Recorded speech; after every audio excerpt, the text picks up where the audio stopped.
Hello, everyone. A few days ago, we saw the reports that was out there that terrorists have captured a brigadier general, and then a few hours or thereabouts later, it was reported that the brigadier general walked back home. I mean, he was able to come back on foot back to the camp that he was not taken away. Now, the terrorists have come out to show that indeed the brigadier general is with them, and they put out his image. I'm going to read this now together with you, and let's see. They put out the image of this brigadier general, and in one of this you could see on his leg as if he was injured. This just sent one into a very dark place. It just look, and I saw someone who did a tweet that it's like back to the old days. Remember when Chibok girls were abducted in April 14, 2014, and the military had come out to say that all of them but 8 were rescued. It was only until when the parents of the Chibok girls came out and said they have not seen their children and then later the military recanted that particular statement. It's almost the same thing. How do you get to a place where a whole brigadier general is captured by terrorists? In reading about that whole attack, you could see how people knew how many vehicles were going out, just sources, ordinary citizens on the street, telling reporters how many vehicles were going out, how many people were on it, where were carrying. Those are supposed to be intelligence that nobody is supposed to be aware of, talk less of it becoming such common knowledge. If someone on the street interviewed by journalists can have such information, then imagine when someone who is on intelligence gathering for the terrorists, they will have someone send them information. It's really sad the way all of these things happen. Propaganda do not win war. And the more that the military does what it does to us, the more the terrorists continue to have upper hand. Let's look at this now. Brigadier General captured by ISWAP despite military's denial. And this is Foundation for Investigative Journalism.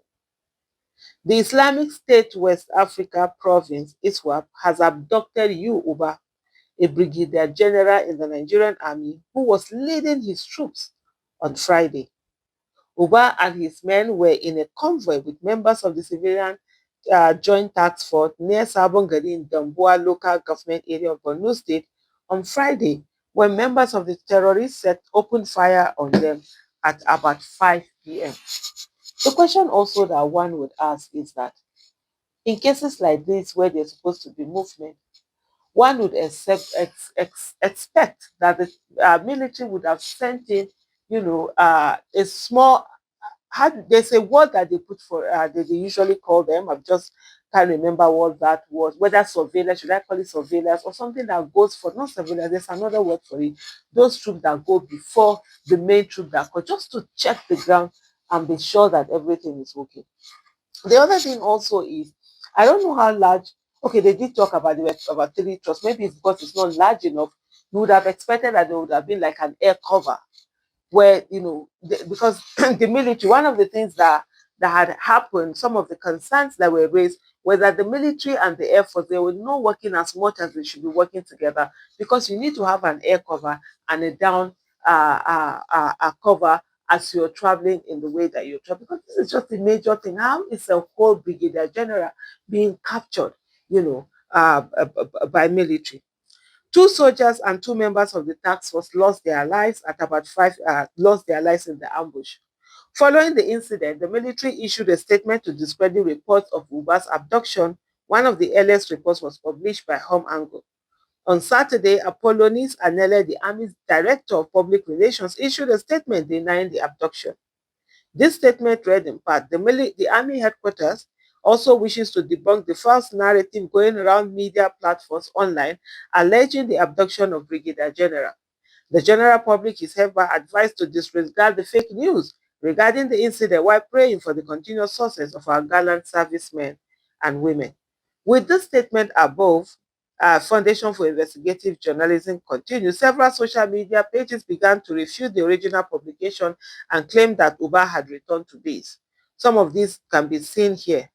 However, on Monday, ISWAP leaked a picture of Uba in their custody and claimed they killed.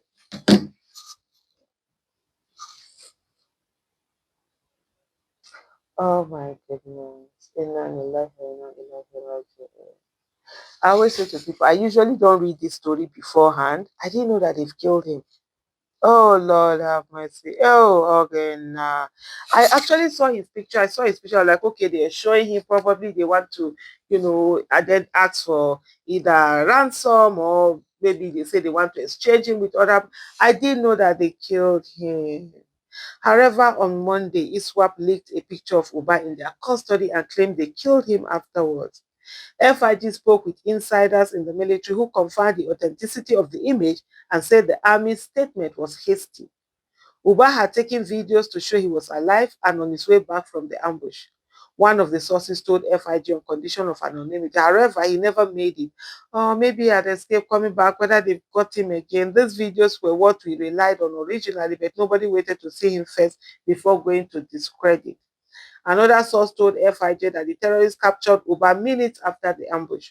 Uba is the highest ranked military personnel the ISWAP had abducted since it began its reign of terror. Oh Lord have mercy. This is so sad, honestly. And this is, the people that have been killed, they are not just numbers. It's very easy for us to read this thing out.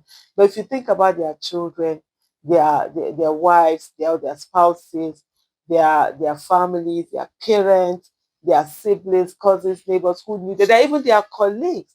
These are deaths, that shake people. You feel it. It's not just numbers.